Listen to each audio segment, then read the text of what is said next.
नमस्कार. आपण ऐकत आहात चैत्राली यमगर लिखित एक नाते असेही भाग 10. मुंबईच्या लाईफलाईन हॉस्पिटलच्या आवारात प्रचंड गडबड होती. रुग्णवाहिकांचे आवाज, स्ट्रेचरची धावपळ आणि माणसाची गर्दी. या सगळ्या श्रेया मात्र एका कोपऱ्यात सुन्न होऊन बसली होती. तिचे डोळे रडून रडून सुजले होते. काल रात्री अचानक बापूंच्या छातीत कळ आली आणि गावातील डॉक्टरांनी त्यांना तातडीने मुंबईला नेण्याचा सल्ला दिला. श्रेया, लांबूनच संग्रामची हाक ऐकू आली आणि श्रेयानं दचकून वर पाहिलं. संग्राम धावतच तिच्याजवळ आला. त्याला पाहताच श्रेयाचा संयम सुटला आणि ती ढसाढसा रडू लागली.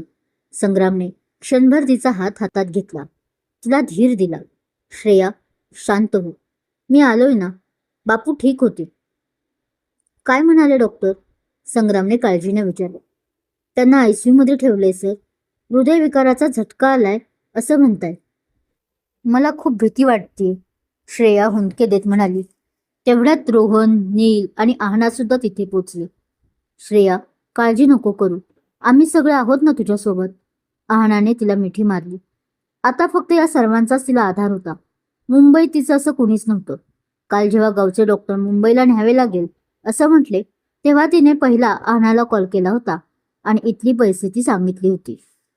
नीलही त्यावेळी सोबत होता. त्याने लगेच तिला तिथून निघायला सांगितले. सोबत गावातील 1-2 बायका आणि 1-2 पुरुषही होते, कारण प्रवास लांबणीचा जे होता. शिवाय रात्रीही खूप झाली होती. पुढचे 2 दिवस खूपच कठीण गेली. संग्रामने हॉस्पिटलची सगळी धावपळ स्वतःच्या अंगावर घेतली होती. औषधं आणण्यापासून ते डॉक्टरांशी बोलण्यापर्यंत तो सगळं काही करत होता. रोहन आणि नीलने रक्ताची सोय केली तर नीलांबरी आणि आहना श्रेयाला जेवण आणि इतर गोष्टींसाठी मदत करत होत्या. गावकरीही निघून गेले होते, कारण इथे त्यांची गैरसोय होईल आणि तिला जरी हे मित्र असले तरी त्यांना अडचणीत तिला टाकायचे नव्हते. आधीच आपण स्वतः त्यांना त्रास देत आहोत याचं तिला खंत वाटत होते. खूप स्वाभिमानी होती श्रेया. संग्राम, तू स्वतः काही खाल्लं आहेस का?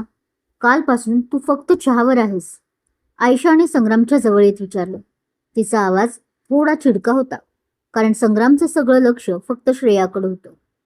मला भूक नाही आयशा. आधी बापू शुद्धीवर येऊ देत, संग्रामने शांतपणे उत्तर दिलं. त्याने तिला जास्त काही भाव दिला नाही.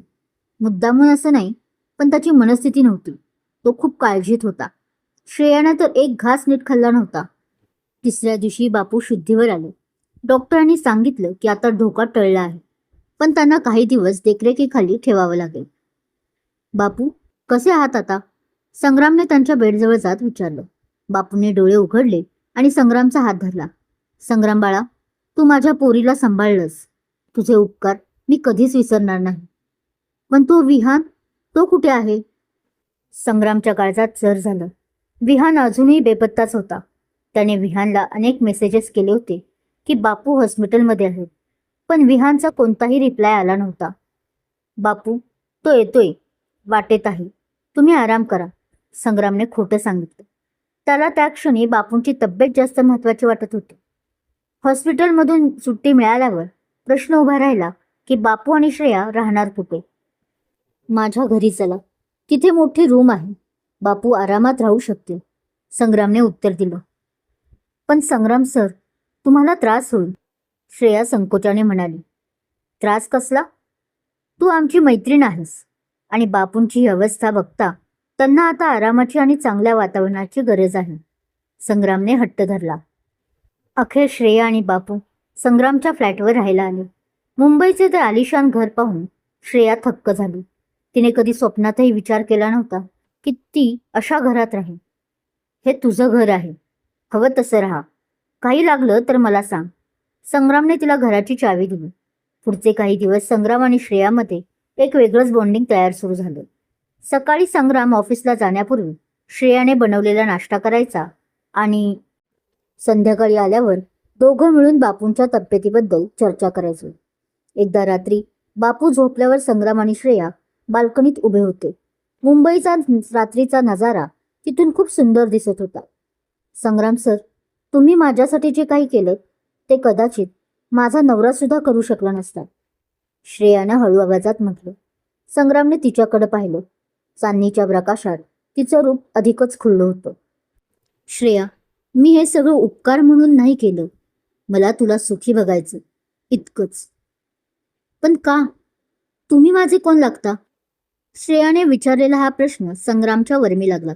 संग्रामच्या मनात आलं की सांगावं, मी तुझ्या प्रेमात पडलो श्रेया. पण तो गप्प बसला. त्याने फक्त एक स्मित केलं. एक नाते असंही असतं श्रेया, ज्याला नाव नसतं, पण ते रक्ताच्या नात्यापेक्षाही घट्ट असतं. संग्रामने गूढ उत्तर दिलं. दुसरीकडे आयशा मात्र सुडाने पेटली होती. तिला वाटत होतं की श्रेया मुद्दाम संग्रामला आपल्या जाळ्यात ओढते. तिने गुपचूप विहानचा शोध घ्यायचं ठरवलं, जेणेकरून विहान परत आला की श्रेया त्याच्यासोबत निघून जाईल. एके दिवशी आयशाला विहानचा एक सुगावा लागला. तिला कळलं की विहान मुंबईतल्याच एका पेईंग गेस्टमध्ये राहतोय. ती तिथे गेली आणि तिने जे पाहिलं ते पाहून तिला धक्काच बसला. विहान एका मुलीसोबत हसत हसत बोलत होता. ती मुलगी गरोदर होती. विहान! आयशा ओरडली. विहान दचकला. आयशा, तू इथे कशी? तू हे काय करतोस? तुझी पत्नी हॉस्पिटलमध्ये बापूंची सेवा करतीये आणि तू इथे दुसऱ्याच मुलीसोबत संसार मांडलायस? आयशाने त्याला जाब विचारला. आयशा, शांत हो. श्रेया माझी पत्नी नाहीये. आमचे लग्न फक्त एका कॉन्ट्रॅक्टनुसार झाले. विहानने जे सत्य सांगितलं ते ऐकून आयशाचे डोळे विस्फारले. इकडे मुंबईत पावसाने चांगलीच हजेरी लावली होती. खिडकीवर पडणाऱ्या पावसाच्या थेंबाचा आवाज आणि बाहेरचा काळोख संग्रामच्या मनातील अस्वस्थता वाढवत होता. बापू आता धोक्याबाहेर होते आणि संग्रामच्या बेडवर शांतपणे झोपले होते. श्रेया मात्र किचनमध्ये काहीतरी आवरत होती. तिचा तो वावर आता संग्रामच्या घराचा एक अविभाज्य भाग झाला होता. संग्राम सोफ्यावर बसून लॅपटॉपवर काहीतरी काम करण्याचा बहाणा करत होता, पण त्याचं लक्ष मात्र मोबाईलकडे होतं. आयशाचा मगाशी एक मेसेज आला होता.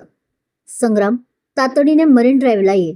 मला विहानबद्दल काहीतरी असं कळले जे ऐकून तुझ्या पायाखालची जमीन सरकेल. विहानबद्दल काय हिला आता सांगायचं असेल? तिला विहान आणि श्रेयाच्या नात्याबद्दल कळलं असेल का? त्याच्या मनात आता अनेक प्रश्न निर्माण झाले होते आणि त्यात श्रेयाला घेऊन जायचं का सोबत, असाही मनात विचार येत होता, ज्यामुळे तो हतबल झाला होता. जर आयशाला खरं काय कळलं तर आयशा शांत बसणार नाही. ती विहानला सोडणार नाही अशी तशी. कदाचित हे पोलीस प्रकरणही होऊन जाईल, ज्याचा बापू आणि श्रेयाला त्रास होईल, कारण ही गावाकडची साधी भोळी माणसं आहेत. पोलीस केस म्हटले की यांना ते सहन होत नाही. आत्ताच कुठे जाऊन बापू व्यवस्थित झाले आहे, असे अनेक मनात विचार चालू होते. काय होतं ते कॉन्ट्रॅक्ट? विहानने श्रेयाला का फसवले होते? आणि संग्रामला हे सत्य कळल्यावर तो काय करेल? हे जाणून घेण्यासाठी ऐकत राहा एक नाते असेही. बाकी हा भाग कसा वाटला कमेंट करून नक्की सांगा. अजून या चॅनलला सबस्क्राईब नसेल केलं तर नक्की करा. धन्यवाद.